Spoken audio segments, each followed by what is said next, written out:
digital roar. Brent's got tech, he's laying the lore. From circuits and chips to the cyber core.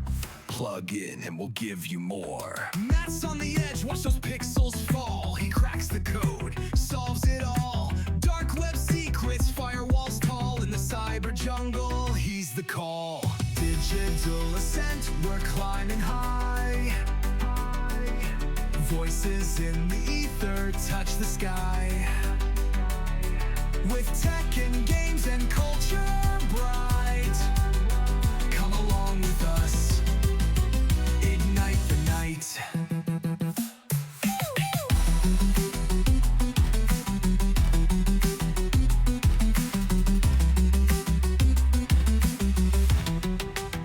Sean's got the joystick, he's ruling the zone.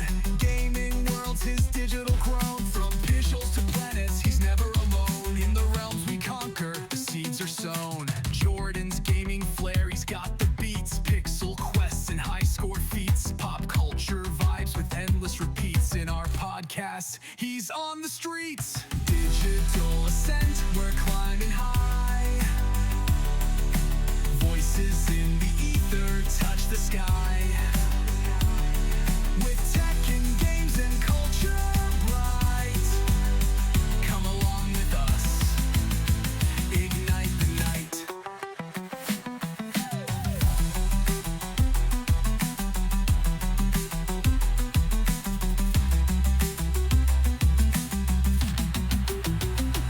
Brandon's in play with a pixel blade drawn. Quests and controllers from dusk till dawn. XP stacking, the leaderboard's gone. In gaming's heartbeat, he's the spawn. Digital ascent, we're climbing high. Voices in the ether touch the sky. With tech and games and culture bright, come along with us, ignite the night.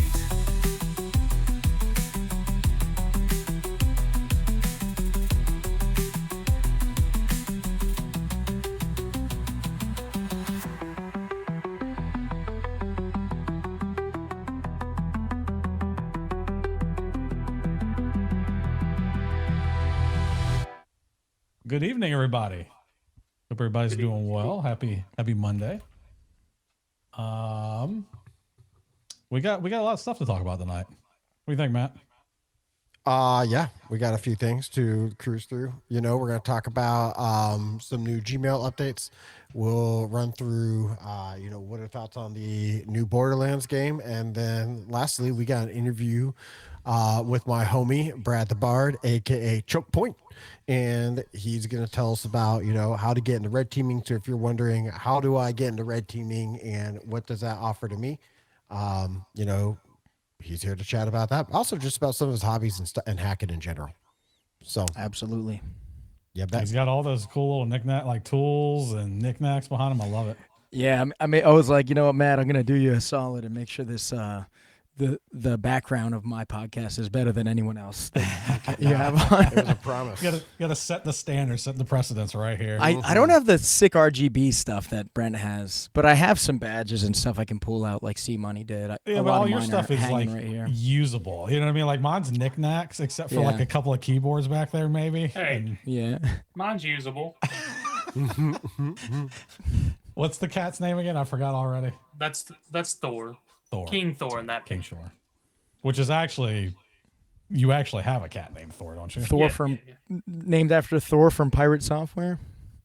No. That's a hacker that's under a little bit of fire lately. Oh, is he? What's the Pirate the Software? Stop Killing Games thing? Are you not aware of that? Oh, man. I don't want to go into it, dude. I don't know how he's that'll chew this whole thing up if I talk. No, look, we've covered a bunch of times. I think at the gist of it, it's the do you own your game or not, bro? No, I'm familiar with the movement and Accursed Farms, but I have no idea what Pirate Software has to do with it. That's why. He had some hot takes. Yeah. Oh. Well said. He stays under fire, man. He's always got something going on. So He can because of his sultry voice. If he didn't have the voice that he has, he would not be able to say or do as much as he does. Yeah, he's like hacker Howard Stern. Right? Hey, Mermaid. Hey, Miss Mannequins. How y'all doing? Thanks for coming by, as always. Marla says deaf first. That's funny. Yeah, it's okay. We'll let her have it. It's fine. All right, we want to jump straight into Roundtable. I went ahead and switch the title. Let's do it. All right, I'll go first.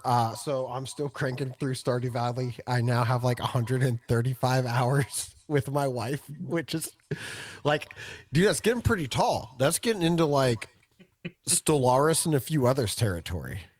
It's probably surely that's nowhere near what you have in Stellaris. I got like 500 in. I was about Stellaris. to say, like, so, but look, man, there's only like 10 games I have greater than 100 hours in, and it's like it caps with Stellaris, of course, and Skyrim and stuff like that. But I mean, it's getting up there, and we're still like grinding through the early stages of Ginger Island. Like we're barely figuring it out. Okay, beyond that, I've abandoned basically every other game that I was playing, and I'm now playing Borderlands 4. So, and that is what I do at the moment.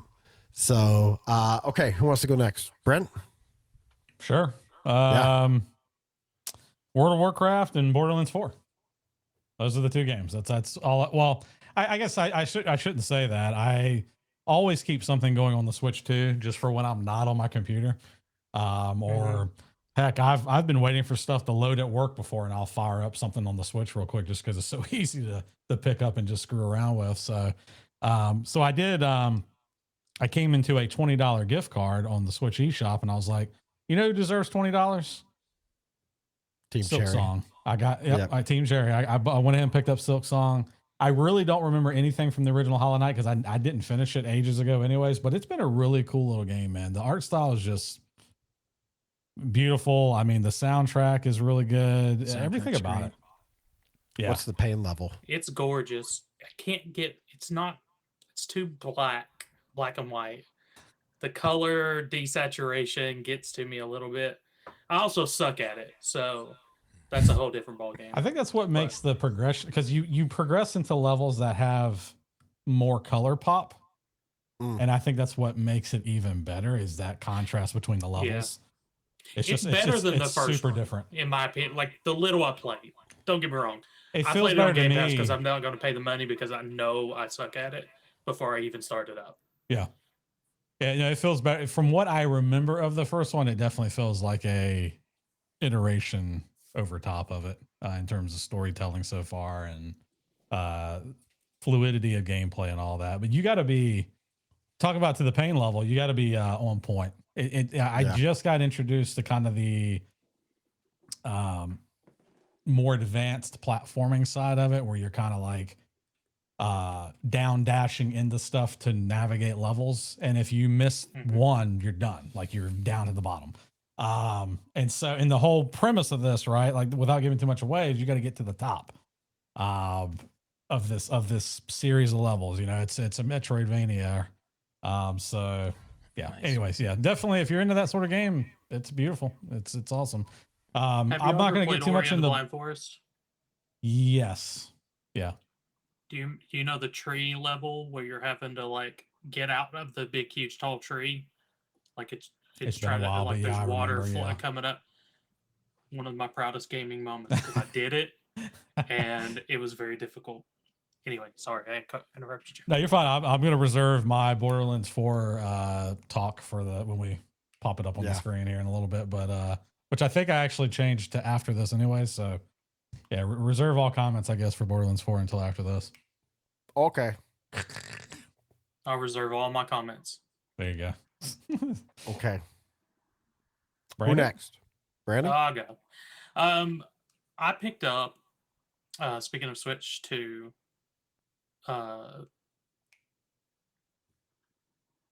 Mario Rabbids, not Kingdom Battle, Sparks of Hope. The second one. I played Kingdom Battle, I mean, a decent amount, probably like 10, 15 hours, but never finished it. Loved it, but it was one of those games that I stopped playing and then I never got back to it. But I've been wanting something for the Switch 2 and picked that up, and I've been there's nothing, going back to what you said about it being so easy to pick up. There's nothing that rivals the Switch, or the Switch 2 in this case, for just putting it to sleep and getting back into gaming. The Switch Deck, Steam Deck. Or Steam OS, because I have it running on my Ally, is almost like it can be, but the battery goes too fast for it to really be the same. Whereas the Switch, it'll last for a lot longer, and it's literally just you're back in the game as soon as you want to be. And so it's just made it easy to kind of stay into the groove. I haven't stopped the game. I've just let it continue playing on the Switch too, because nobody else is playing it.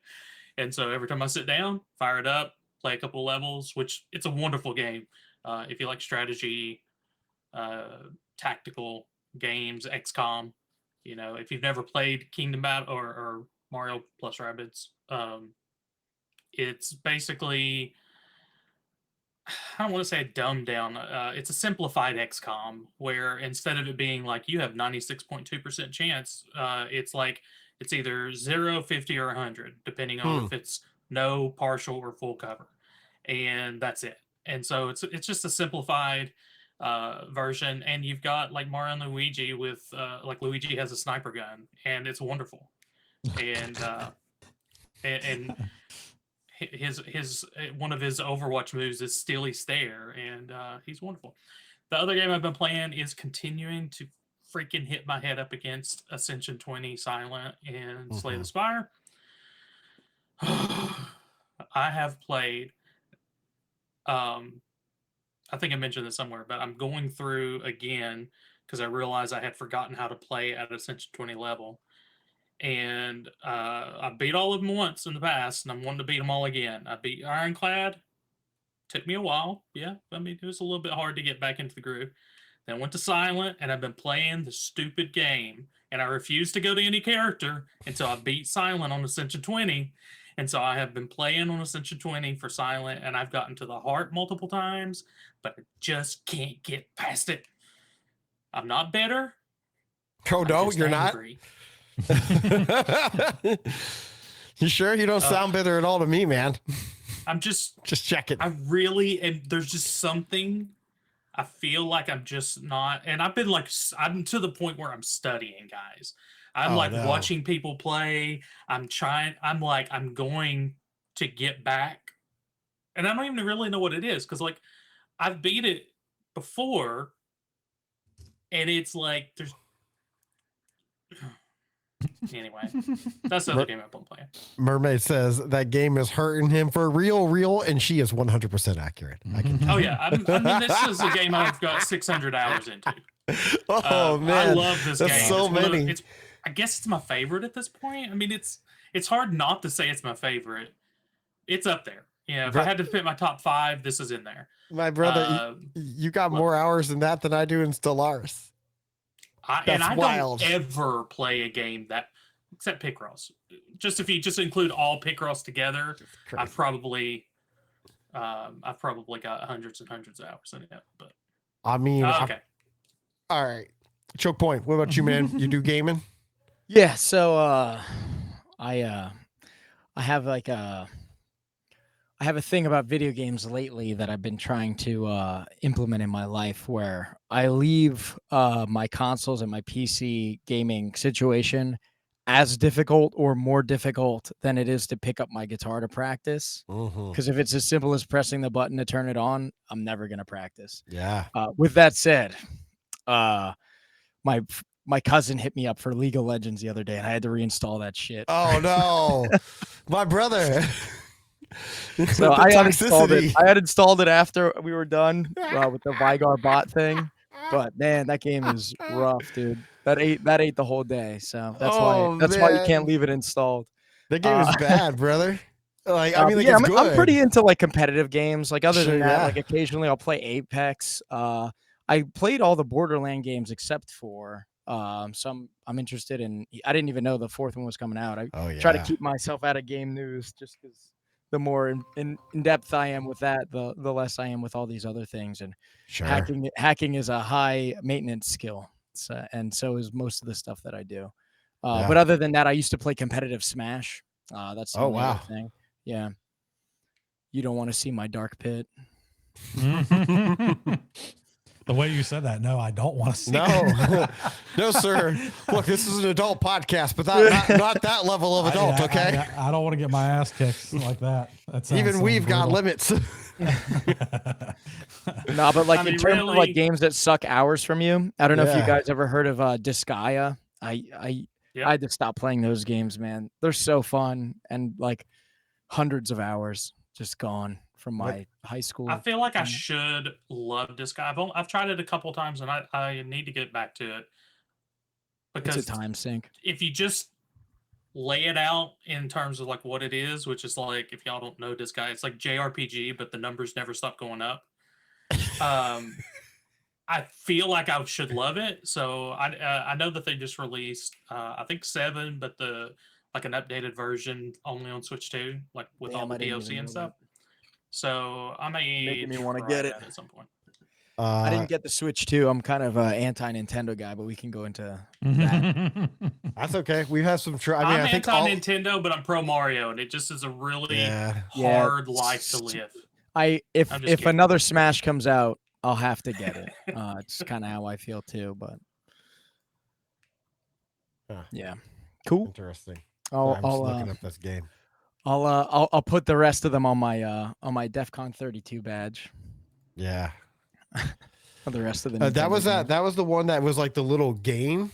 Was that Yeah. what that one was? I have it right here. Actually Yeah. modded it, and I have Tetris on there. Tetris. That's so. That's cool. one. If you're at Arcade Con at DEF CON, Uh-huh. you will find me if you hang around Tetris. I That's so pretty far am awesome. undefeated, I think, except for the one year. Actually, the year they had this, they had some laser Tetris thing on the wall. It was very Really? interesting. Man. Someone beat me on that, but it was like a time trial thing. It wasn't a survival based one. That dude was Asian and very good. Man, the Palm stuff that OS on yeah, that badge, Netrunner. yeah. Can you get Palm OS on that badge? Oh man, I think if you can dream it, you can do it, brother. There you go. Love to see it. All right, guys. So Brent, what you put next on here? Borderlands 4? Yeah, it's Borderlands 4 and good. Since we're talking games, I figured we get the games out of the way and then get more into the core. Y'all mind of if it. I go first? It's not Sure. the order I put it in, Brent. I know. Well, That's that's the terrible. order I posted it in, though. God, So the way I feel about Borderlands 4 is that it's just like Borderlands 1, 2, and 3. hold up. What about pre-sequel? Is it like the pre-sequel too? I don't know. I've never played any of these games. So I'm Or just Tiny going Tina's? by. Is it like Tiny Tina's? Yeah, I've never played a Borderlands game. So I just figured I'd get that out of the way. So y'all just listen to y'all talk. All right, Brent, you want to read us through some of the key points here, and then we'll chatter about what our thoughts are. I don't even have the notes pulled up, but I remember the Shoot. core I- pieces of it. Okay, let's see how you do. Let's see how your studying Well, went. I mean, it's been well received in terms of content. The game's Yeah. good. It's great content. It plays well. The graphics are good, so on and so forth. It's a good iteration. I would say it's one of the better ones I remember in a long time. I just got done doing a semi playthrough of Borderlands 3. I did not finish it, but having that to directly compare it to so soon, Borderlands 4 is better. And I'm an open world fan anyways, for better or for worse. Yep. I like it because there's so much to do. I hate it because there's so much to do. Right? Like it's always that piece of candy mentality. You're on the way to the next thing, and 3 hours later, you never made it because you got pulled away by a world quest, this collectible, this side quest, blah, blah, blah, blah, blah. You didn't even progress the damn game, right? But it was fun, right? And so the gunplay, all that's great. The looting's great. Performance is shit. And oh boy, what's his name? I know you had it on. You just mentioned the CEO, whatever. Randy Pitchford. Yeah, he's like, you know what? You guys need to stop ranting and raving about having shit performance. You guys need to stop running this game at 4K. It looks just fine on 1440p. Like, set your expectations. He And said it's that. He was like, stop running the game at 4K. Yeah. Like, what do you mean stop running the game at 4K, man? It's crazy, man. What blew me away was I was playing with a buddy. My buddy's got a 5090. Does he really? I've got a 5090. Yeah, I've got a 4080 Super. He would. And the difference between frames, especially when we were doing no frame gen, no DLSS, and nothing like that, he was getting like 5 to 10 more than me. Brother, with a much more expensive card, right? But how often in the past year have we harped on the fact that NVIDIA is now selling the hardware, is now selling hardware that doesn't have vast hardware improvements on it? Yeah. It's just it's like exclusively software level gains, even if they're putting them through different compute chips. Like I understand that some of these things go through different compute chips, allegedly, but We had an episode where we said they were going more towards the the AI processing side of things with frame gen, DLSS, and all that. And I mean this is further evidence. This is it. This is the evidence, man. And then even I'll say even with the 5090, can he break 100 frames per second at 4K? Well, once you turn frame gen on, yeah. Okay, so that's what it takes. Can you do it? Can you break it? I can. You can. I can. I can't get there. I'm on the 3090 and I'm stuck between like 40s and 70s, depending on like the day or hour type of thing. I don't get frame gen. I get DLSS, which I guess is, what frame gen was, even though frame gen is also DLSS. I don't really. Well, I mean, you can technically, I think, quote unquote, hack it into the 30 series, but not really. I think so. I don't know how well it works. I will say the frame gen implementation, I don't mind frame gen in most things, but it does add latency in a lot of cases. The latency here is minimal, especially after the latest NVIDIA driver. But still, it's like, what happened to the days where we had like these cards that are sucking like 700 watts from the power supply? Why are they not like kicking ass right now in terms of just raw rasterization? I wish we hadn't gone down this particular path. Like, just turn the settings up and hey, I've got the best card that's available to consumers. Why can I not run this game and reach my refresh rate or my refresh rate of my monitor right now? Like, why do I have to rely on all these tricks? And but I think those are the two big points. What did I miss out of our agenda? What else were we trying to cover there? Let's see. Gameplay reception, fire, which I tend to agree with. For the record, I agree with you. This is like, I think I'm on track to saying this is the best Borderlands since Borderlands 2. And it may like Borderlands 2 is still my comfort food for Borderlands. Like I don't go back. What characters did you guys run? This one or I mean, like in the first 3. I think I was the sniper. I went the sniper and then the assassin and then the what is it? The necromancer. Yeah, Gage, that was such a fun Gage for the win. Yeah, Gage is still the best class in the series, in my opinion. By far, I love the Gage. Yeah. I'm a huge Titanfall fan, so I was like, yes, we're just gonna continue this on to another game. Let's see. We also covered performance is not good. I've had several crashes. It crashes basically once every 2 hours for me. I've not had crashes yet. I can't say that. I've had a bunch of crashes. I'm not a fan. Just following the AAA game playbook, man. Yeah, basically. And the Unreal Engine 5 playbook, Yeah, which is the real one. Yeah. And then let's see. I have down here Steam reviews are mixed. And when you go and poke through them, people are really happy with the gameplay and they're really pissed about performance. Really mad about performance. It was positive immediately. And then it like halfway through the release day, if not 3/4 through, it went to mostly negative. And then it was just set to mix there after a little while. And it was all people just saying performance sucks. They have no intention on fixing it, sort of deal.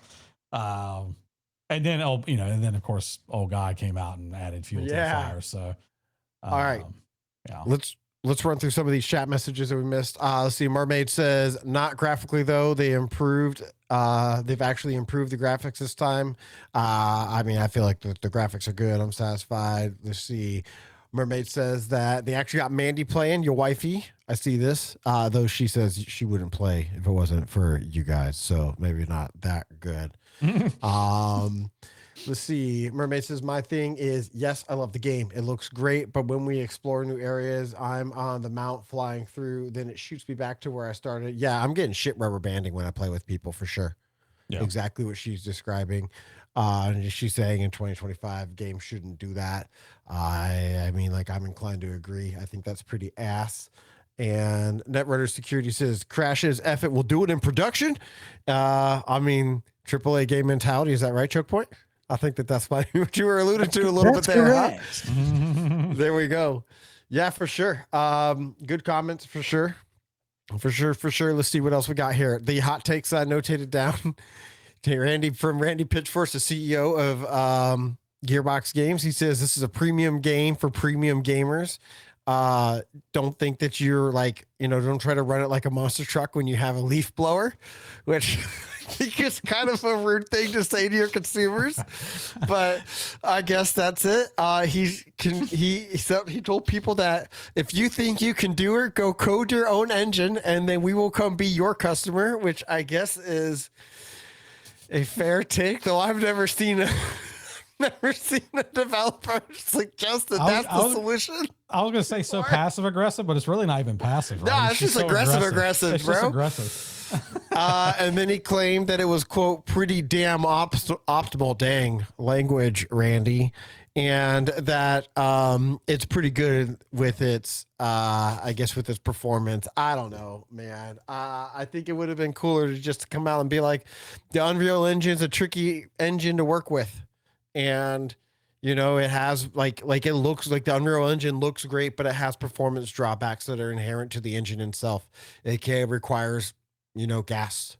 And I mean, honestly, I feel like it's the truth that every Unreal game comes out, they look amazing, but everybody's got like stability issues and it, kills the graphics card. And it's like, I mean, do you want it to look great?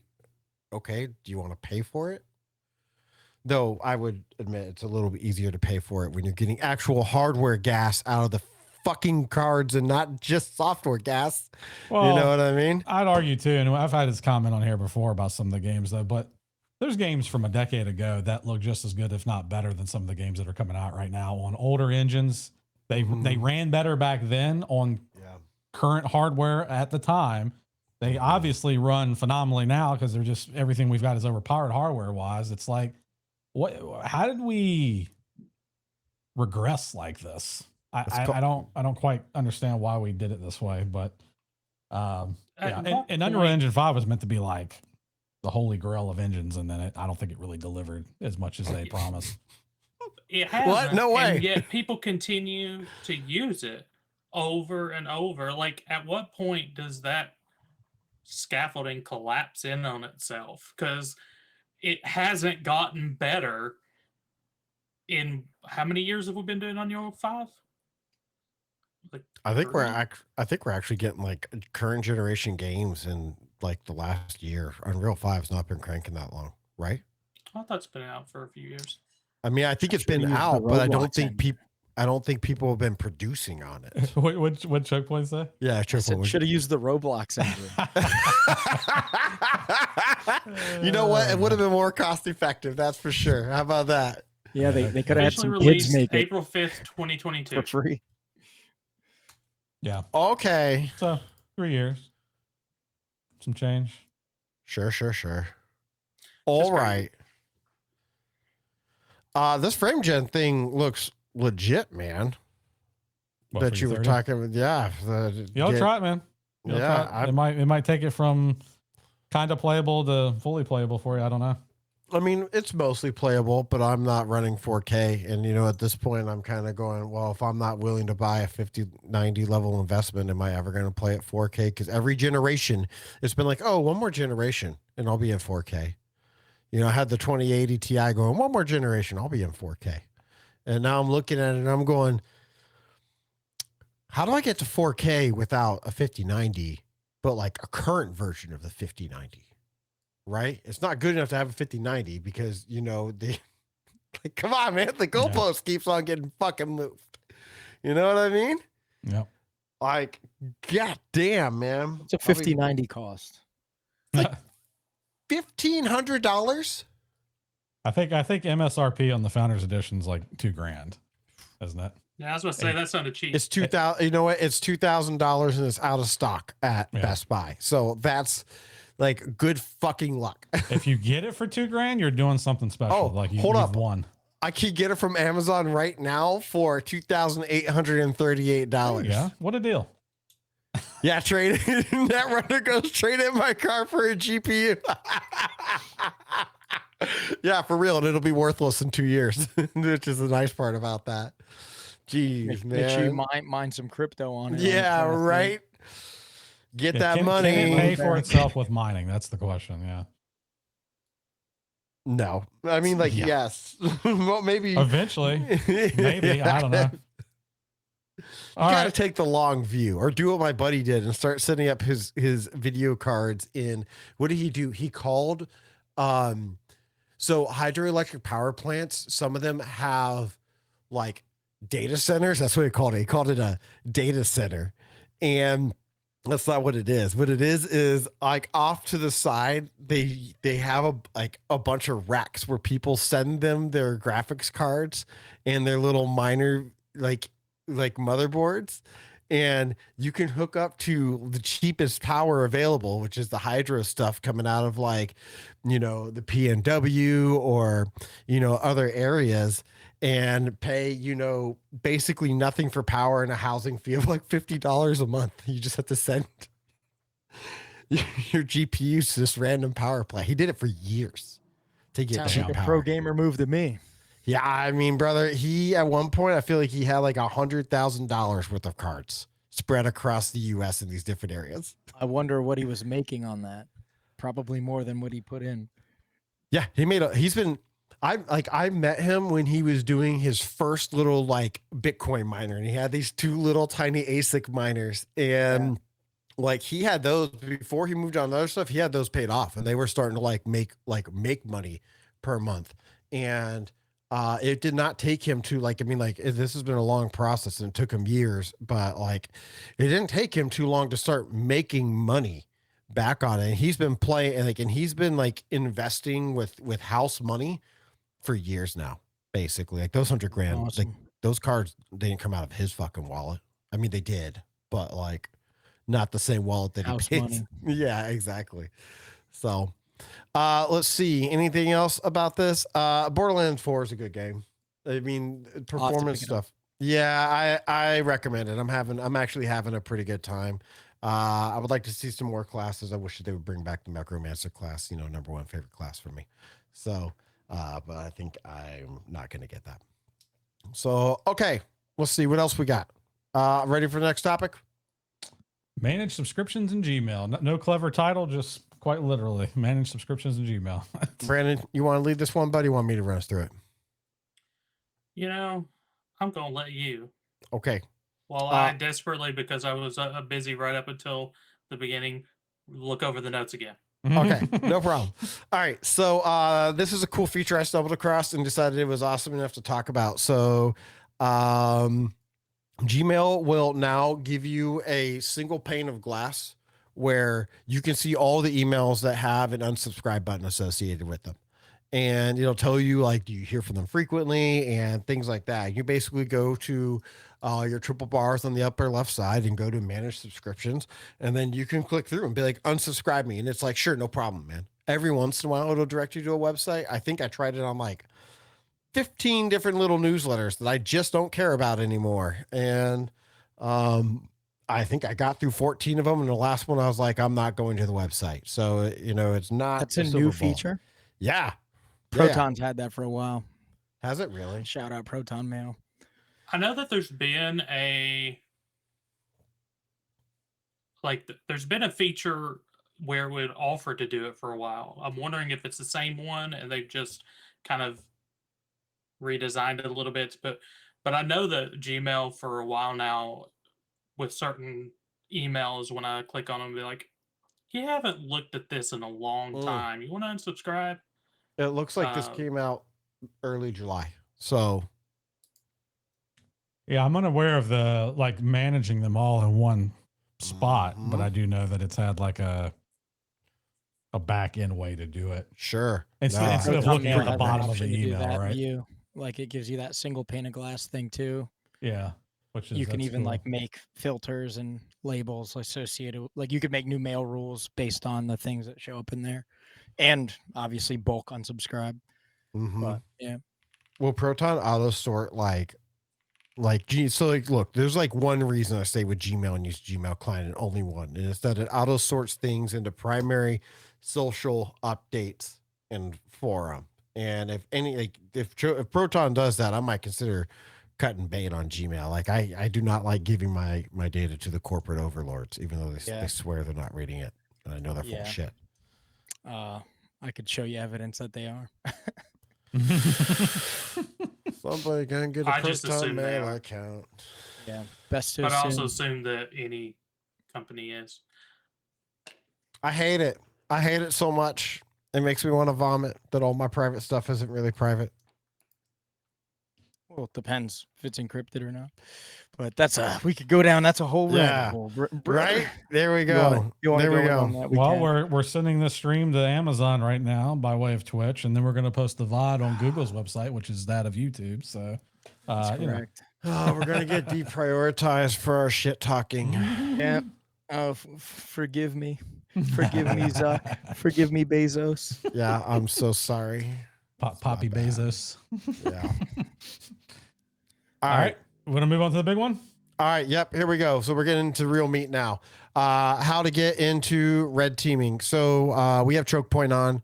Chokepoint has done some red teaming in the past. I know red teaming, when I talk to people getting into the cybersecurity field, is pretty high on the list. People are like, oh man, penetration testing. You know, they vision themselves having that slick leather jacket and, you know, wearing all black and being fucking Neo from the Matrix and making a shit ton of money doing it. Looking like old boy from Grandma's Boy. Yeah, exactly, boy. You know, or Elon Musk, right? Hey, Elon's got one of those fucking photos where he looks like that dude. So there you go. So either way, you know, as part of this, you know, we want to give, you know, people an opportunity to see how do you get into cybersecurity, how do you get into IT, networking, stuff like that. And so we get, you know, various people on who have worked their way into it, and they tell you, hey, this is my path, this is what you can expect. We'll talk some salary outcomes or some like salary possibilities or what the Bureau of Labor Statistics has, and you know, projected job growth, stuff like that. But to get us kicked off, Chokepoint, tell us about yourself, my man. For sure, man. So I guess I'll just talk about like my career, like evolution.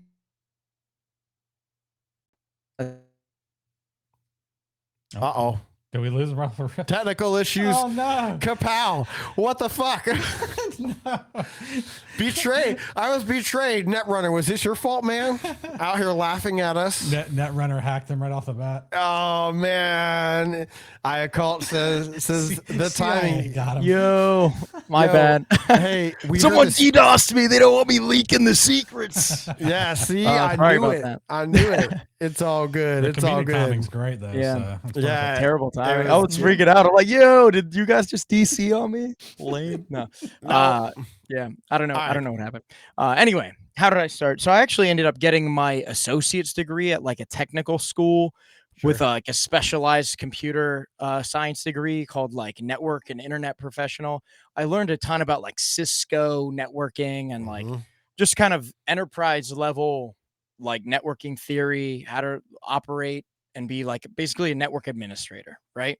My first job out of college was like an internship that turned into a job. I was basically just doing help desk. This was right around the time that ransomware started becoming popular too. So here's like a key ingredient, right?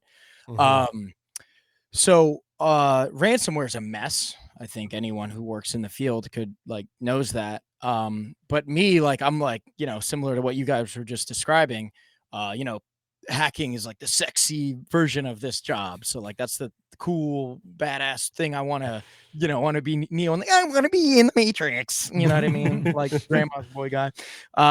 So I kind of was like, yeah, dude, like I'm interested in malware. I'm interested in viruses and stuff like that. Got my security plus pretty quickly.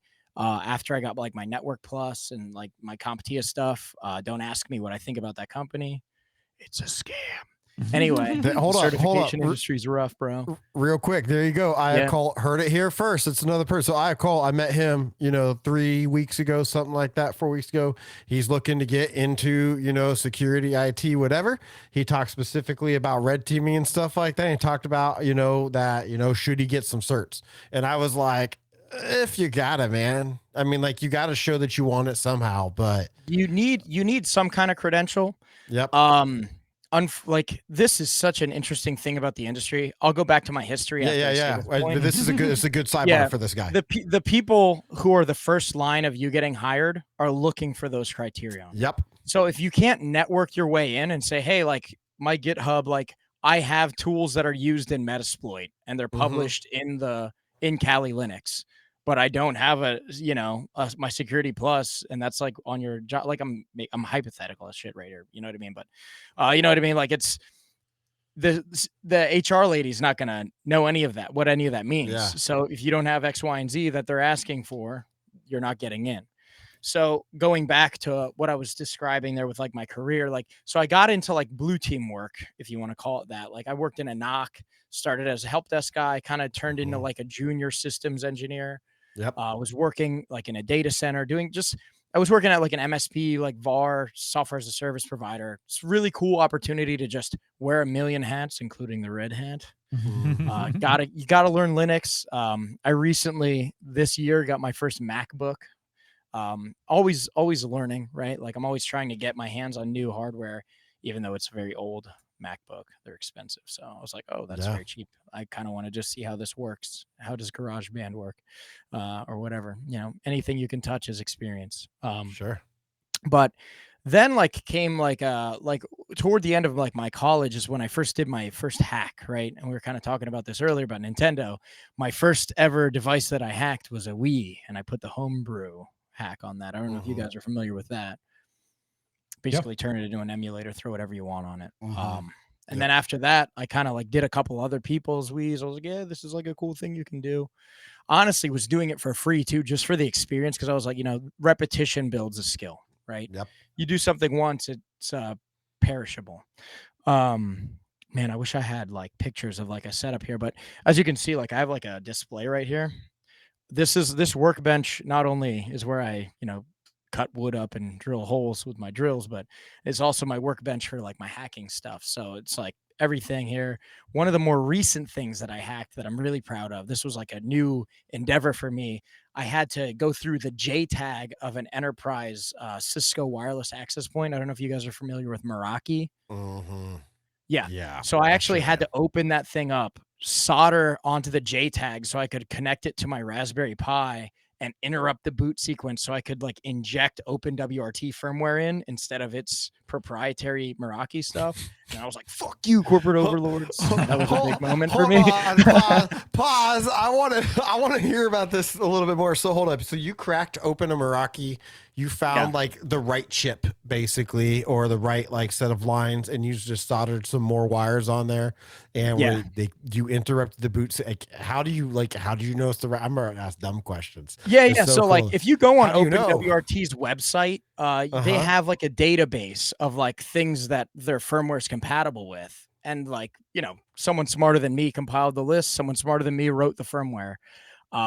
But the list was there, and I had this thing from an old job. Like I have tons of like, Catalyst 2960s, old Cisco firewalls. Like that's another thing I can recommend. Like any field you get into, like going to Goodwill. Like I'm sure I have something behind me that like, my first Amazon Fire Stick I hacked was from a Goodwill, right? Like just go into a thrift store, find stuff, and just like the quick, like that's honestly one of the hobbies that I really enjoy. Like once a month I'll go to a Goodwill.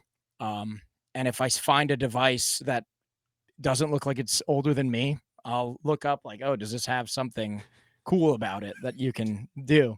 And if it's got like, you can modify the firmware and then make it run like a Pi hole or something like that.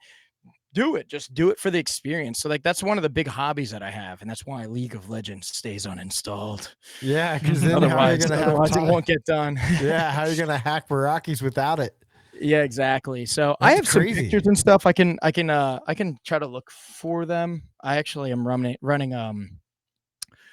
OBS's virtual camera right now, and that's probably one of the reasons like my laptop decided to take a crap a minute ago.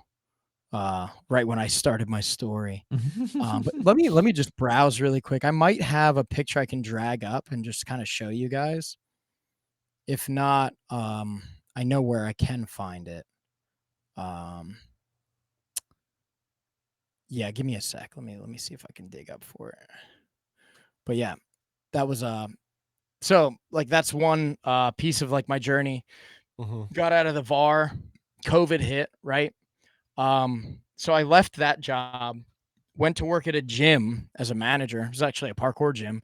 This kind of is an interesting piece that's sort of tangentially related to penetration testing because like you need to be able to climb a fence very effectively, and if you know parkour you can do that. So I consider that part of my pen testing journey a little bit. Not that I've used that in any official capacity, but so that's one thing, right, that I did. And then when COVID happened, it shut the gym down. I ended up losing my job. Before that, I owned a school bus because I was in a band called The Climbing. We were using it as like our tour bus, and we were going to use it to travel around. The band ended up falling apart, but I still owned the bus. So now that I lost my job, I had some money, some crypto money and some money from stocks and stuff like that. I'm like, I could kind of live off this probably for a year.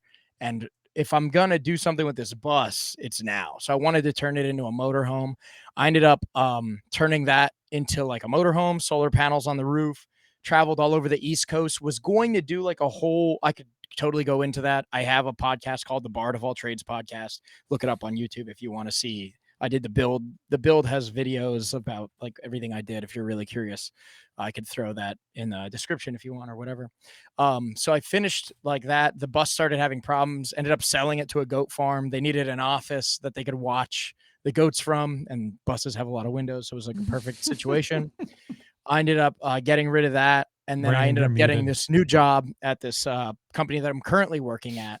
I used the bus build as part of my interview process, right? So this is just like a huge thing that kind of goes into like, oh, how do you get into pen testing? It's like, dude, you have to make yourself stand out. Like, I'm the only guy I know that did all the things I just described in one person. Is that something that you want as like a senior, like sysadmin pen tester? Perhaps not, but that guy's probably fun to have on your team at the very least. And he's curious, you know what I mean? So that I kind of banked on that. And that's I'm in the role that I am today through that. One of the things that I'm really proud of today is just like my ability to network. Like that's huge. How I met C Money, who you just had on. Yep, good dude. And it's also how I got into the position I got into to do some pen testing work. So I won't disclose where I work, and I won't disclose too much about what I did when I was working with the pen testing team. But I will say, before a very well-known pen testing team came into my company, we would do pen testing work internally on our R&D sites, the most sensitive, as you can imagine, things, to see where they stand, try to cover some of that up before it's not Black Hills InfoSec, but you know, some pen testing team that's on their level comes in and gets it done, and does a bigger like deep dive on all that stuff. But yeah, that's pretty much my journey. I can obviously like go a lot more in depth on that, but I wanted to just give like a quick, this is how I went from noob or hero, zero to hero. And I'm still working on getting to that hero part. It comes and goes. Yeah. You, me. I really want to else. know about the bus being sold to the goat farm. All right, dude, I have to, all right, give me 1 second. I got to find Matt. There. If I send you pictures of the bus, can you pull them up? Send it, drop it in Discord and let Brent do stand it. by. Brent will hand it. All right, I got a question for you while you're waiting. So Iacult says, would you say try Hack Me as a viable learning source for basic building blocks? Basically, obviously still get certs because like you said, X and Y, I probably won't even look at my portfolio otherwise. But just for the sake of technique, and also if not, what would you recommend for developing technique to try and hack a Fire Stick? He said, sorry, your questions aren't a lot. Iacult, my man, I invited you here so you could ask questions to somebody who could help answer them very specifically. Yes, no, I love the question. So I'll go into that. Try Hack Me, right? Great company. Hack the Box, great company. Pico CTF, great website. Also, one that I really love that doesn't get that much love that I always try to mention to people is war games. Do Bandit, like learn how like SSH works. Like get into Linux as much as you can. As far as like, yo, how do you like figure out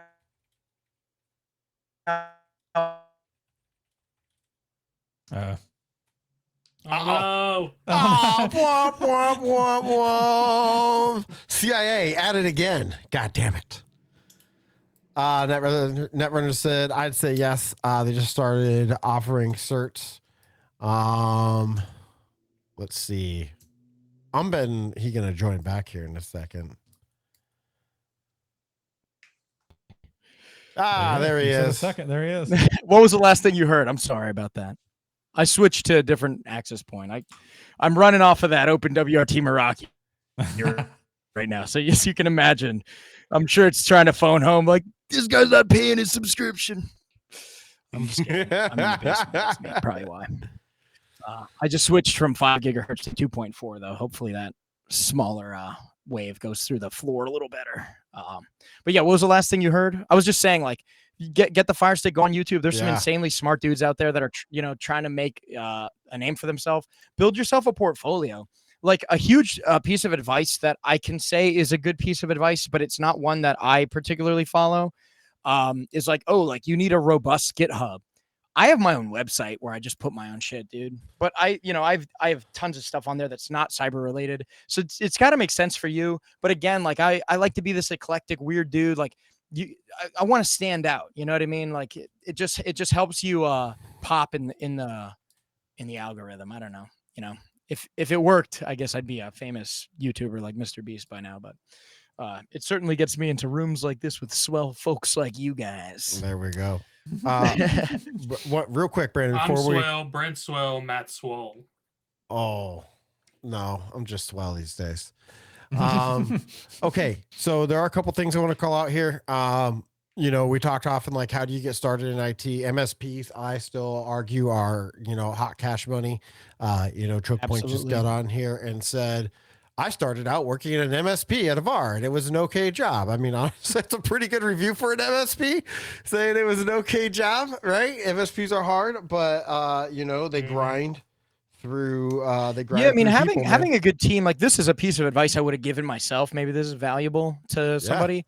Like figure out your worth. Like I didn't know what I was worth. I did not ask for a raise very much. Mm-hmm. Like I remember like I had one manager for a while. He was giving me I had a ton of roommates. It was like kind of like post college, so living with roommates, still having a great time, trying to live as cheap on like peanut butter jellies and get by, going to the gym and fucking drinking creatine while you're doing all this other stuff as much as you can. But like once I got a new manager in a new department, I got a massive raise, and I'm like, whoa, what? And then I like looked into it. I'm like, oh, I'm still underpaid after that big raise. What the fuck, dude? I just made assumptions about the economy. Don't do that. Like, no, learn don't about do everything. that, man. Not just don't just learn Linux. Learn the economy too. Yeah. No. I mean that's good. That's a really good advice, man. You gotta be aggressive. I have no shit watched a dude. Like I remember flying past this guy. Like I showed up on the help desk as my first like real help desk job, and this dude had been sitting tier 1 help desk for 5 years. And a year and a half later, I had a tier 2 help desk job. What happened? I followed directions. I worked certifications, and in that case, I think it was I got my CCNA. So I differentiated myself with the networking cert, and guess what? I left that job for the new job, and he was still sitting there at tier 1 help desk, making now like $10,000 a year less than me when I came in at $5,000 a year less than him. And you gotta, like, if you want it, you gotta grind it. Like it's there. Yeah. I mean, it's like a whole other thing, right? Like, yep, for sure. Being good at your job doesn't mean getting paid well for what you do. It absolutely which is something not. that, you know what I mean? That's something I didn't realize early on in my career, which is a shame. But like now you kind of just realize like, oh, everyone's just out to get money, and it's not about the art so much. So that's why like the best hackers you'll find are in Discord servers and stuff like that. Yeah.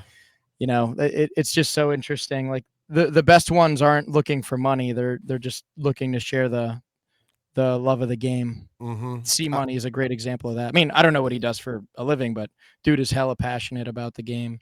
Dude is hella fucking passionate about the game, for sure. Yeah. One thing I always recommend to people when we're talking about money, I've had a lot of conversations about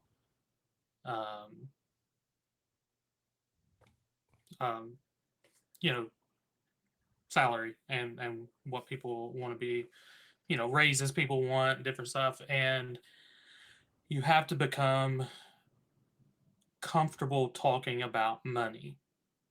Yeah. And so the only way to do that is to just start talking about it, and you will have some very uncomfortable discussions about money with your bosses. But the only way you can get comfortable, and like you said, choke point, is knowing your worth. Go on salary.com, search for your title. Glassdoor.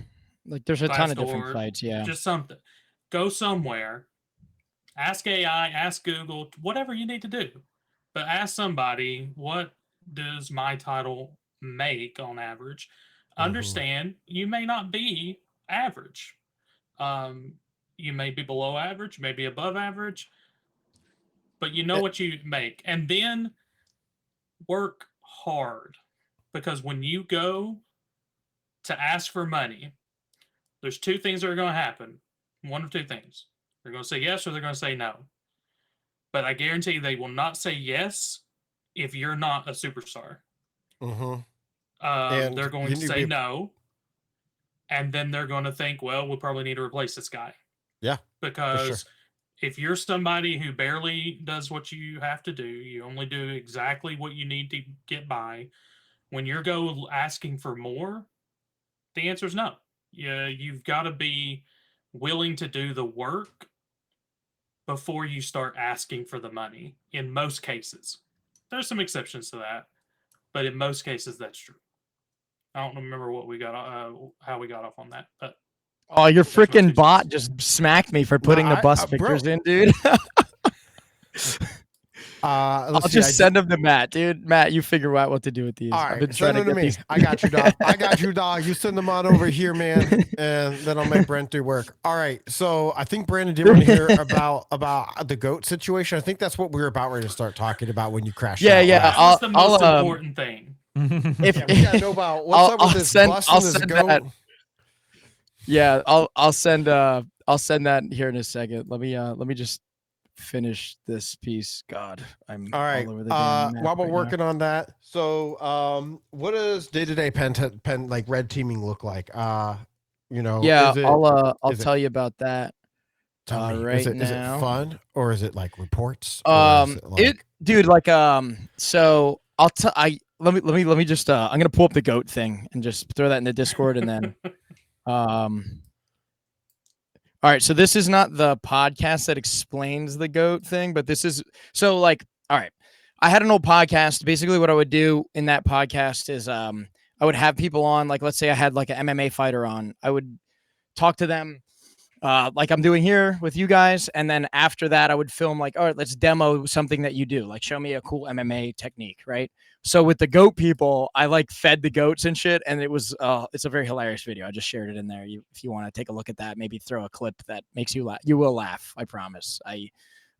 It's pretty good. But anyway, what's a day in the life of the pen testing thing? So when I first got accepted onto the team as like an assistant, right? So I got accepted as a pen testing assistant. So basically, the guys that were really like, these guys worked in other countries, and they like developed tools for Metasploit, and they wrote like white papers and stuff. Like, they were very legit dudes, hilarious guys, insanely smart. So I was just trying to gather as much information from them as possible. Like, they were like, yeah, so like I have this Python script. It goes through and it like grabs everything that has like, I'm going to get a little technical. If this is too much, just yell at me. So anything that has port 80 or 443 open, it's going to go ahead, reach out to that and screenshot whatever's hosted on that. So if it's like a printer, it's going to have the printer's web page on there.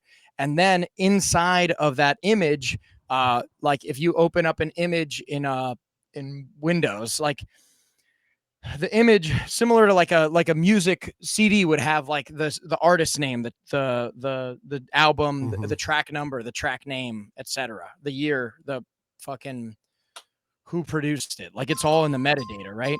So in the metadata of the image, he would put like the IP address, the blah blah blah, like as much as stuff as his script would grab.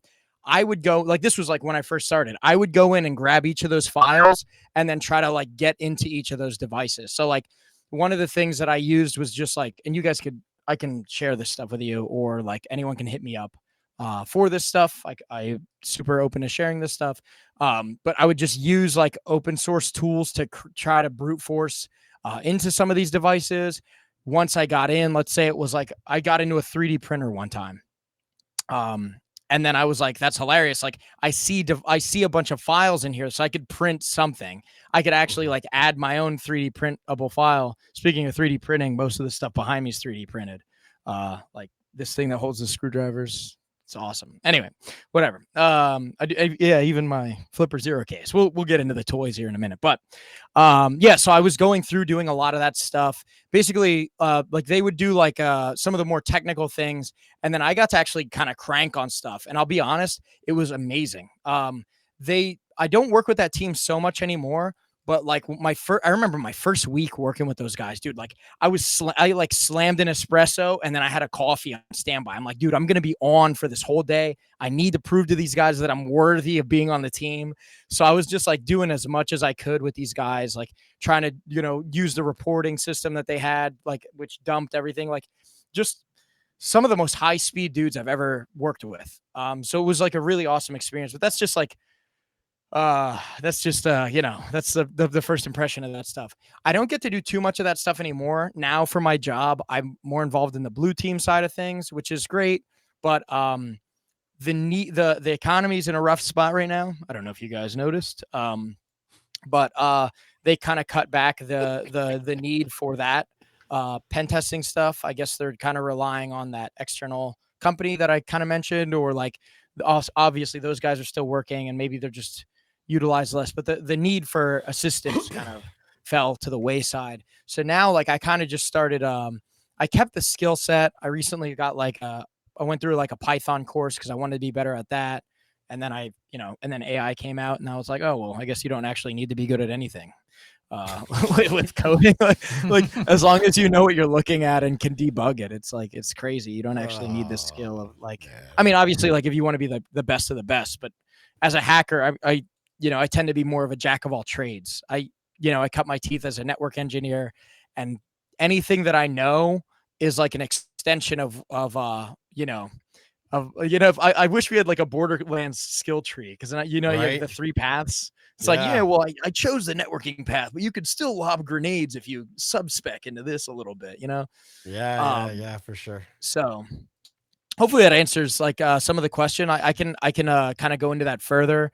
We got to use a lot of cool like software application tools. I don't know how much of that I want to talk about, but I can say like for sure, like I got like because of my knowledge of tools such as this guy here. Like this is like a Wi-Fi pineapple. I don't know if you ever saw this before. This is one of those things like with hacking tools. It's like, oh, this is, what this is. It's so cool. Like you just show up, but it's like, if I can't pull up the web interface and show you how it actually works, it's like, it's a lot less astonishing. But like, this is like a Wi-Fi man in the middle tool, right? So I know how this works. Oops, antenna fell off. But yeah, like, because I know how that works, it enables me to kind of approach the, like we did Wi-Fi pen testing at every site. And I was like, well, I understand how that works. I know how a deauth and probe attack works, where you're deauthenticating a device. It then says, hey, where'd you go? Wireless access point. And then the device, I think we were actually using a Ponagachi. Is that what it's called? A Ponagachi? No, this is a pineapple, but the Ponagachi can do what this does in a lot. It's kind of like a Flipper Zero, like S, like form factor. No, I just didn't know that there was one out there called a Ponagachi. That's the bus, dude. That's my bus. So there's the bus. Yeah, solar panels on the top. Cute.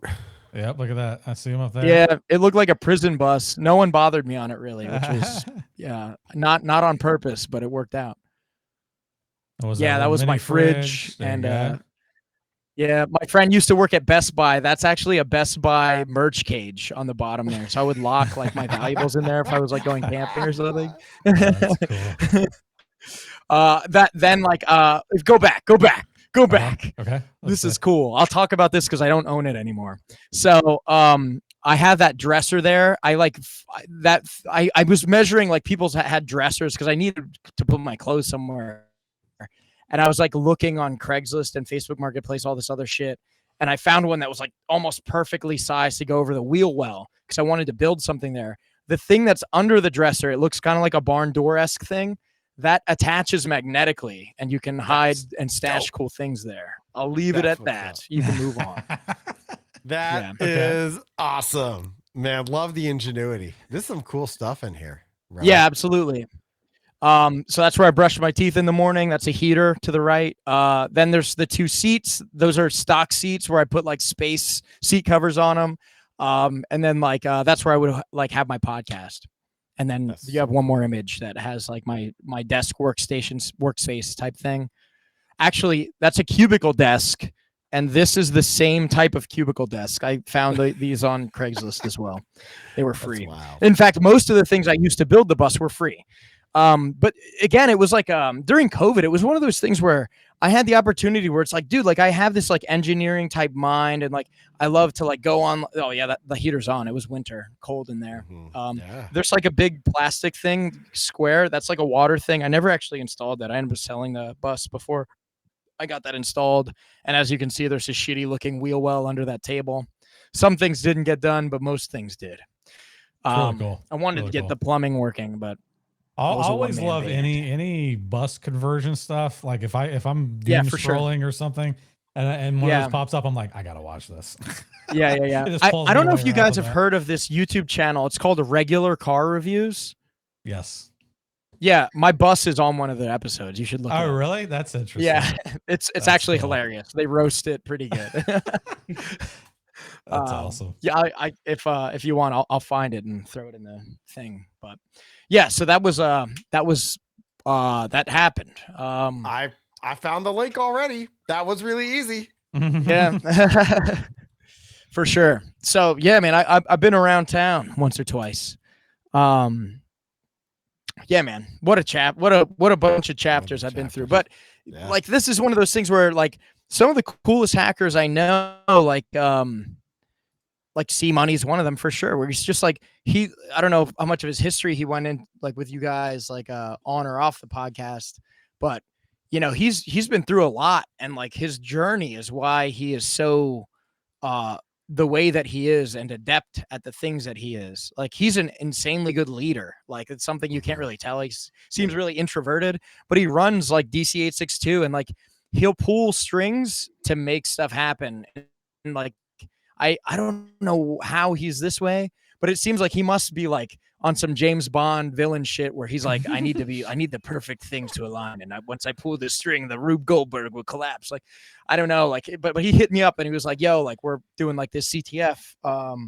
This is his CTF from DEF CON right here. I'll just kind of show that briefly. You see the DC862 logo. But what's awesome about this CTF, that's the map of DEF CON. And then like Rabbit Labs and Fox's stuff with Midwest Gadgets. And I got to meet all these guys, which was awesome. But my music from my band is actually in this CTF, which is awesome. In addition to that, I won't show the whole thing, but I have a my band has an album and we have a CTF on the back. So I was even giving those out at DEF CON. Did I give you one of those, Matt? No, I didn't get one of those. Dang, dude. Next DEF CON, I'll give you one, dude. Next DEF CON. But yeah, like, you know, it's just one of those things where like I try to rope in as much as we can, and just, we were going to do something for John Con. It's like a Philly thing that's coming up, but I have like my band has a gig like during the weekend. So it was just like, I wanted to do a talk with C Money because I knew we could just crush like a Flipper Zero, like 101, like zero to hero. But who could seminar there. But Yeah. So, dude, I'm sorry. I'm like completely derailed. I don't even remember what we were talking about. No. This is all good, Sorry man. about No, that. I mean, really, it's everyone's got their own path through it. I think that this passion and this engineering But mindset. that's it, right? Carve your path. Like, Yeah, just for like sure. don't doom scroll. Like, put the video games down occasionally. Like, obviously, like when I get home from a long day, dude. Sometimes I got to turn the console on, dude. Like sometimes I got to install League. You know what I mean? It's just not that. Don't do that. Console, yes. League, not so much. Man. It's a great social game. But it's also a cancer. Like totally, I'm not arguing with you at all. But yeah, you know what I mean? Like you got to leave room for yourself, but also just like kind of very keenly keep yourself enthralled with passion for it. Sure. If you're not passionate about hacking already and you're not doing it for free on your own time, dude, like I doubt you're gonna get into the field. Like I'll be real with you. I personally, I don't really know anyone that is just a pen tester and that's it. And like, and then a night I DJ or like, and I'm actually those are guys, but they're also pen testing and bug bountying on the side, I'm sure. But yeah, man, it's crazy. Like, yeah, I don't know. I don't know where I was going with that, but that's good. Carve your own path. You gotta want this a lot. Like to do it for work. I would say and I mean Brandon might have a different viewpoint on this as a manager, but in the amount of hiring that I've done in the past as being a service desk manager and the knock manager and the service desk manager again, I still prefer people who treat IT as a passion, as like this, that they tinker on the side doing something, literally anything related. Than straight book smarts and think they know everything because they read a book like that.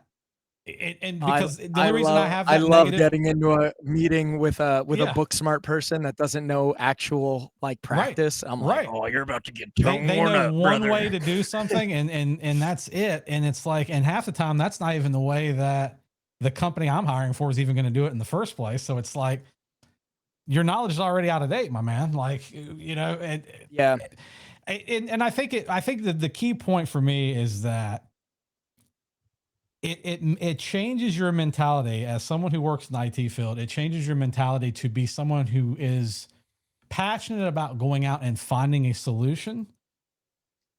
That's the baseline that I'm looking for.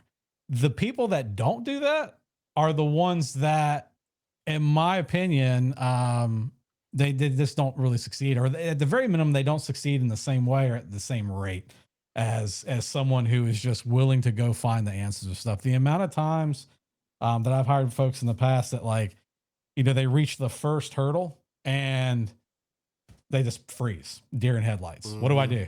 And it's like, well, one of our biggest skills, working at an MSP or whatever else in IT is like Googling it and kind of like parsing out, chat GPTing it. Using that wasn't even a factor when I was doing my primary hiring. Any tools at your disposal are right. But people shut down. Tools, you know what I mean? So it's like, learn how to use what you've got. We've got so many tools now. Like, God, 20 years ago when I was troubleshooting damn 486 with like Windows 3.1 on it and stuff like that, I didn't have all these resources that people have these days. Trial and error, brother. Yeah, like or a giant manual. Good luck. Yeah. So or the one random person on a forum maybe somewhere that you just happen to come across that knows how to do this thing, right? It's just there's just a breadth of knowledge these days. So now that the skill is not necessarily, it's not about, is it there? It's there. It's about finding it now. Are you good at finding it? Are you good at utilizing the tools to find the information and then use the information in the way that it applies to whatever application, you're trying to apply it to? I don't know. Yeah. That's my biggest pet peeve these days is just people, this fresher generation. And I don't mean to talk badly about folks, but I just feel like that a little bit of that effort and that momentum and that willpower to go find the answer is lost. I hope we see a turnaround. Like there's probably like a whole generation of like kids that are like hack the box, like anything that's gamified, like, oh, like I'm on this leaderboard and shit like that. Yeah. Sorry if you heard that Windows notification noise. But yeah, there's probably a whole generation of them. Oh, I'm ranked as like X, Y, and Z. But it's like, that's impressive. Like, I don't want to take away from you, but like, I don't know. Let's be on a team on a CTF at DEF CON. Let me see what you can really do. You know, like I ended up getting third place at the first time I really like buckled down and got into one. It was the ICS CTF. Red alert. This guy like this year? right here. No, that one was for 30. 30. Yeah, I'm pretty sure it was for 30. It was for 30.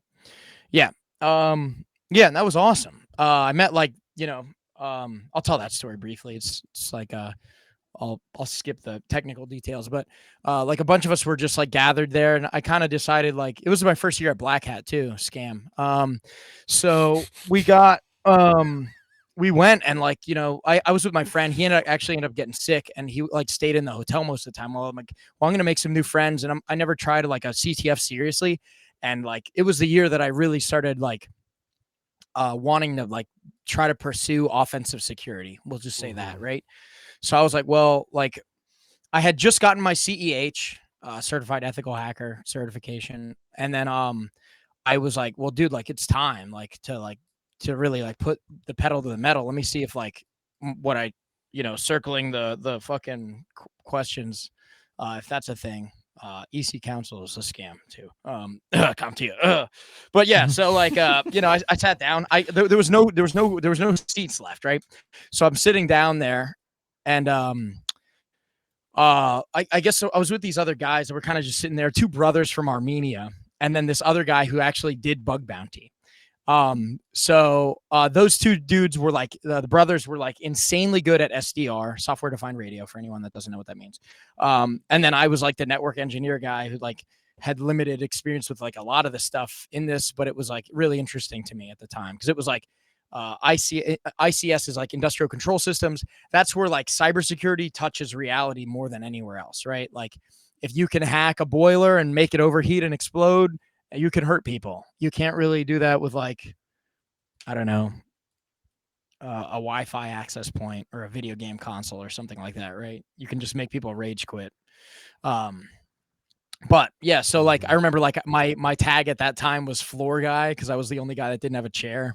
So in the Discord server that we just stood up, I was floor guy, and these other guys had like other names. But we were actually the first place team for the first 2 days. Ended up getting bumped to third by this team that had like twice as many people than us. So it was like, it just sucked. But I remember like the one that got me was like a keyboard injection challenge. And I still have the script on my flipper right now, but I used my flipper as the keyboard injection tool. Oh, that's cool. Yeah, it was so awesome, man. Like it was a great experience. Completely chewed up the con. So it's like one of those things where like from now on, like I even told like C Money this year, I got put into so many chats with him. Like he introduced me to so many famous people, like Sasquatch, this guy, the Flipper Zero YouTube guy. Got to meet him. I got to meet so many awesome people. Like I know he was talking about Strudel and like and the guy who wrote the fucking momentum firmware that was on my flipper. It was so funny, dude. Like I was talking about my flipper with like Death from the DC862 group, and Willie walks up and he's like, "Oh, you have a flipper? Like, what firmware are you running?" I'm like, "Oh, momentum." And he's like, "Oh, okay." So then he pulls out my flipper out of the case right here. And then he's like, "Let me see what firmware you're really running." And then he's like, "Oh shit, you're running momentum." He gave me a ton of swag. I'm like, "Yo, that was awesome." He's like, "I made that shit." I'm like, "Yo, that's crazy." So it was just such a good con this year, man. I met like even you, Matt. Like we just eating breakfast. Like I tried to like get out of my comfort zone a little more than usual this year and just kind of talk to people. Speaking of which, I know like C Money said something about the Pegasus malware guy. Funny story with that guy, dude. Me and my boy that I was eating breakfast with when we first met, we were walking back from the convention like to the hotel, which was like a long walk, and we didn't know the Tesla loop thing was a thing yet. So like I don't know, like a third or 2/3, like halfway 2/3 of the way there, This dude just pulls up and he's like, I don't know how you guys do it. You want to ride to wherever you're going? Like, it was hot as hell. Like, you know. Yeah. It's really, yeah, like we get in this really car hot and we're in Vegas, folks. It's like it sucks out there, man. It was like an oven. It was brutal. Like every step, I felt like melting into the pavement. Yeah. Oh my gosh, it was brutal, dude. My lips were so chapped by the end of DEF CON, more than I've ever had that happen. And I've been, as you can see, quite a few of them. Yeah, it was rough. But yeah, like he picked us up and like we were like, yeah, like I work in like, you know, this. My friend was like, yeah, I work in that. And then he's like, yeah, I used to work for the NSO group developing Pegasus. And we're like, we look at each other like, what, dude? Are you fucking serious? This dude's like a fucking war criminal. But anyway, like that's crazy, dude. You're probably right. Yeah, that's crazy. I mean, bro, like journalists stopped existing after they had that installed on their phone sometimes. Yeah, so, right. That is something that definitely had happened. But yeah, man, that's some cool stuff. If you want, I'm just like I could show you some cool swag I got from DEF CON. I know C Money did that, and like I could show you kind of some of that. I don't know if you have more questions, I'm open to that. I don't know if the chat's popping. I can't really see it on this screen. Yeah, let's see what we got here in chat, doing some catch up. Iocult says, I'm hearing a lot of, quote, enjoy the journey a lot right now. And it's like, yeah, brother, it is. Yeah. And dude, it's like think about it. Like, who doesn't want to be a hacker, dude? Like anything that's like in a Fast and Furious movie, everyone wants that job, dude. Like, yeah. You kidding me?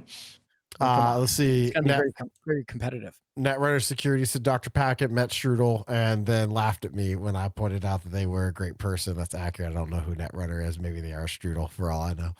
I don't think so. I think Strudel came in with a Strudel tag when he dropped in chat, because I definitely saw him came in and recognized to the NSO guy. That makes more sense. Yeah, that's crazy, man. Yeah, okay. it is. Let's see. We're running low on time. Show us like your 2 or 3 coolest badges. Chat, if you got more questions, now's the time to throw them. We'll wrap up with what's the pay range and career look like for the red team stuff. So we'll give chat a couple minutes to come in with more questions if they got it. And wrap it up. All right, let me go through the coolest stuff. Dang, there's some stuff I could talk about on here that I probably shouldn't. So we'll skip over those. Midwest Gadgets. This dude was awesome. I know C Money kind of talked about this already, and he has like his did I drop again? No, you're still here. No. We got you on full screen. You're a little blurry, but whatever. All right. I'm like, fuck, dude. Like, this is what happened when I lost you guys a second ago. But yeah, so I have this extension. Something. All right. I'll be quick because I know you're running on time. No, you're good. You're good, man. You're good. No, you ain't gotta panic or nothing. We got time to wrap it down. All right. So I got a custom case from Rabbit Labs. They're awesome. Running Momentum firmware. That's the custom skin. I have like a Dexter's Lab theme. That's the monkey. That's pretty so I'm going to cool. just run in here and grab NFC really quick. This is one of the coolest things. He actually gave me like a ton of these for free because he's a great dude. But right now, like I'm reading for NFC 13.56 megahertz. And if you bring it in here, you can see this is like a detector. So you can bring this to like a card reader at your job and see like, oh, does this have blah, blah, blah. And another cool thing about this is like, if I turn this, like, I don't know if you guys have flippers, right? But like if I go to RFID, that's 125 kilohertz. So if I do this, like you can see like it's not doing anything. So that's like a way you could easily use that as a hacking tool to go like, all right, well, if it's RFID, I know like let's say you're in an apartment complex, allegedly in Minecraft, right? So you go to the apartment complex, you're like, all right, well, I want to know really quick, if I walk up to that thing, I hold this thing up, if this glows, I know we're dealing with 13.56 megahertz. If it doesn't glow, we're probably dealing with RFID, which is super easy to clone, super unsecure for the most part, right? So that's like a great little tiny, like awesome thing. There's a great sticker. I should have pulled this up when Brandon had his cat, but that's a hilarious cat picture. Yeah, tons of stickers though. Like if you're not cat, that's awesome. If you're not getting stickers at DEF CON, like you're doing it wrong, dude. Like I'll just show like these are like some of my favorites that I tend to throw on like my I have these like these just canisters that have like tons of cool stuff in them. Like there's tons of hacking tools in all these. This is like another one. Oh god. Not even just hacking tools. Like I have like Raspberry Pis and stuff in here, but like That's like Rabbit Labs Fox. That's the Momentum firmware thing right there. These are, and then Midwest Gadgets. I got to meet that guy. That's the guy that makes the RFID tool. As you can see, there's like a booty hole OpenAI tool thing, which is funny. That meme is hilarious. I'll let you get a good look at that one. But yeah, there's just like a ton of awesome stickers and stuff that you get at these conventions. One more with a cat. I got to show it. I also do a fair bit of lock picking. Oh, dude. Oh, I'll send it in the Discord. Join these guys' Discord. Everyone in the chat, if you want to see the sick video of me. This thing at DEF CON this year was called like the Dozier drill or some shit like that. Basically, you were in handcuffs. You had to pick the shit in the handcuffs, pick a lock, open the bag that the lock was locking, pull out a Nerf gun, and shoot your opponent. And I made it to like the semifinals. It was awesome. I happen to be pretty good at that. I make my own lock picks. Like, oh god, dude, it's crazy. Wait. Oh god, there's so many things. There's so many things, dude. There's so many things. But that's how it should be, right? Like, if you want to be a hacker, it should be like, shit, dude, I don't know. What do you want to talk about? We can talk about any topic for like a fucking hour. So I have a band, right? Yeah. This shows up to a lot of my band's shows. It's not on right now, but like it's got like a Raspberry Pi and like a bunch of shit. And like, so I'll run like a slideshow with like, oh, upcoming shows here. But we also have CTFs in this thing, which is sick. Like it's got like a bunch of stuff. Cool. Yeah, dude, it is. And I have like a smaller version of it that I built recently because this thing's actually a bitch to like haul around. So like if we play festivals and stuff, I'll bring this. But like otherwise we bring the smaller one. We have like CTFs at my band. You can check out my band, protagon.music. That's also the website. Check out our music on the Spotify and all the other places. Or don't go on Spotify, go on Bandcamp because Daniel Ek is a demon. Also, hold on, Rabbit. Wait, who was the band? Who was the band? You said it so fast, I couldn't get it. Oh, my bad. I'm sorry. I'm like running. I feel like I'm just trying to be time conscious. Protagon is the name of my band. Protagon.music. If you see this is my band. I'm actually trying to get us to play at DEF CON next year because we do CTFs and stuff like that. Yeah. One of the really cool things I got from Rabbit Labs too. This is like a thing that's goes with the Flipper Zero. It's like a extended Wi-Fi like attack platform, Ghost ESP. Super cool. I didn't even know this existed. And Rabbit and Fox are really cool. And so was Ham Spice, who's the guy from Midwest Gadgets, right? So like just like the community's amazing. I didn't get to like hang out with Sasquatch too much. But dude seems awesome. I was in the group chat with him. Dude's very busy. Like he's, one of the famous YouTube guys. So I'm sure he was like bounced around a ton. I got to meet John Hammond. I did one of his CTFs. I interviewed him. I'm actually going to be dropping a YouTube video soon. If you guys want to like tune in on that, I'll throw it in a Discord when I finish it. But it's like basically it's going to be like a recap of my DEF CON, but it's also going to be like a review of the Pine phone. I don't know if you ever heard of that. It's like a Linux phone. So I daily drove that at DEF CON. If you want to see it, it's upstairs. It's like I can pull it up and show you, but you can look into it yourself. It's got dip switches like for the microphone. Like it's got hardware switches to turn off mics, cameras, and shit like that. So it's like a really awesome privacy thing. I'm a huge privacy advocate. Yeah. So I can go in on all that stuff all day. If you guys want to have me back on, dude, like we can go in on the privacy side of things as well as the security side. But cool, yeah, man, just tons of cool stuff. I remember the first hacking tool like I bought was like the USB rubber ducky. And then I just got a bunch of like Hack 5 stuff, which was awesome. But then like over time, like I figured out you could make a lot of that stuff. So that's another thing. It's like just if you can make your own tools, like it can do more. Like you're gonna bang your head against the wall a lot, but you're gonna end up walking away with experience that's valuable and marketable. You know what I mean? Hold on. Are you saying that I could like literally cobble together a Flipper Zero by myself if I wanted to? Well, let's talk about the Flipper Zero for a minute, right? Okay.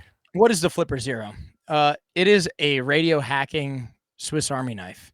Everything that this does, something else does it better.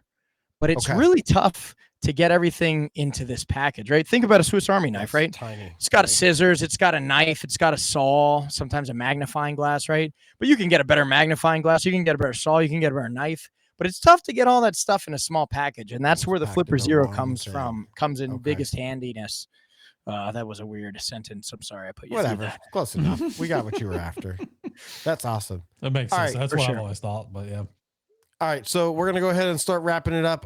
So I pulled some raw stats from the Bureau of Labor Statistics, as I want to do. Netrunner Security gives out some alternatives to the Flipper Zero. The Lily Go with Bruce, Hackbat, and the Kisu. I've never heard of any of those, so thank you for schooling me on that. Yeah, So- Rabbit Labs actually sells a bunch of those. I think like he just became a distributor of the Kisu because of tariffs, whatever, economy bad. Yeah. Never heard of any of that stuff, right? All right, Flipper's get got good on marketing. Avoiding the Political Descent, which is the podcast, the companion political podcast that we definitely don't run and won't. Okay, so Bureau of Labor Statistics says that things are looking pretty good for penetration testers. Take it easy, Colt. Thank you for dropping by. The security, gosh, I can't blop. The career path is looking pretty good. I'd say this tracks. Yeah, they're gonna continue being more jobs year over year. This is the You would hope that, right? This says 2021, dude. 2021 didn't have AI stealing everyone's job yet. Yeah, well, I mean, do what you're gonna do about it. And so let's see. This is from 2021. I will say anecdotally, I met an entry-level pen tester.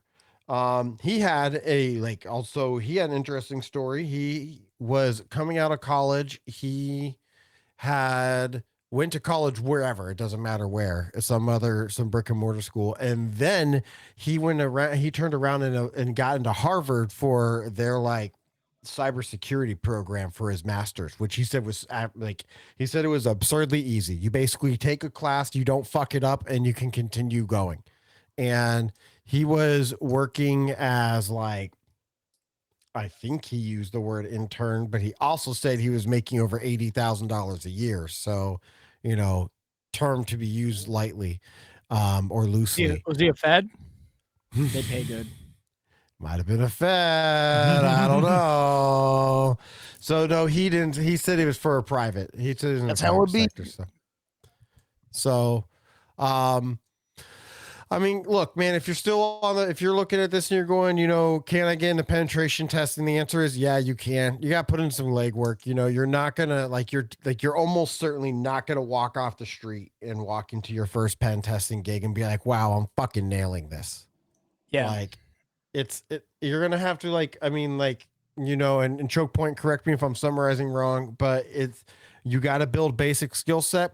Hopefully you've got some personal umph into it, you actually care about it, you've got that passion, and it really helps to know somebody who can help you out. And I mean, I can say anecdotally that knowing somebody has been very helpful to me in my career.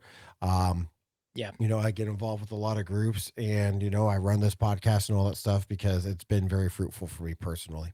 So there's good money. I'll end on a note. I'll end on a note kind of similar to what you just said, right? Go for it.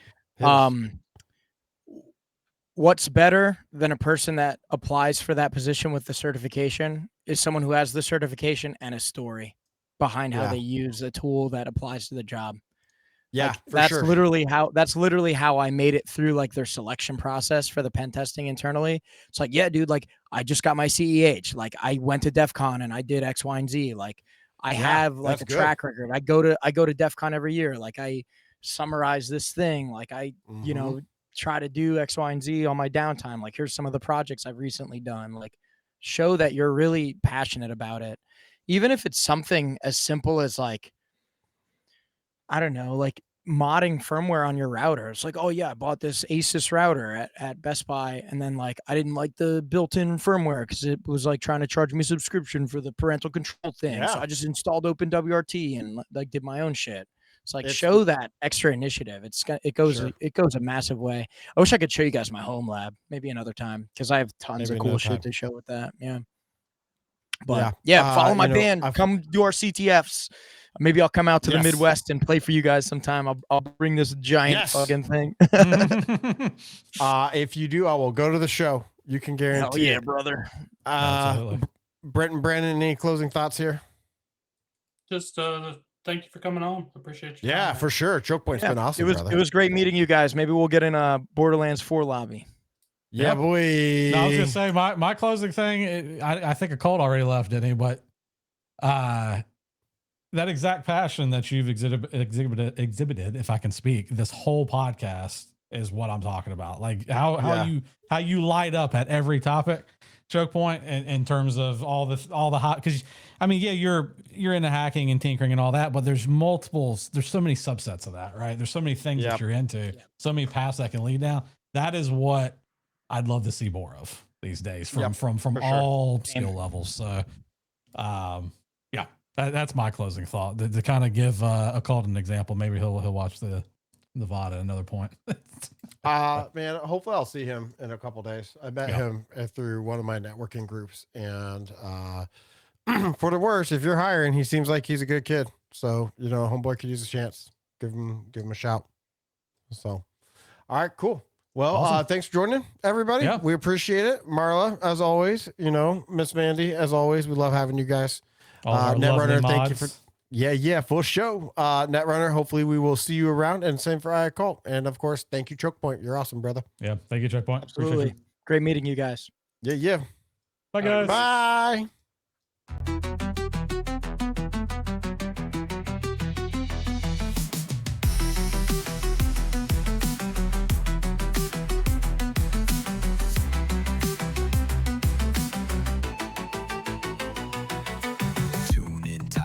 Digital roar. Brent's got tech, he's laying the lore. From circuits and chips to the cyber core. Plug in and we'll give you more. Matt's on the edge, watch those pixels fall. He cracks the code, solves it all. Dark web secrets, firewalls tall. In the cyber jungle, he's the call. Digital ascent, we're climbing high. Voices in the ether touch the sky. With tech and games and culture.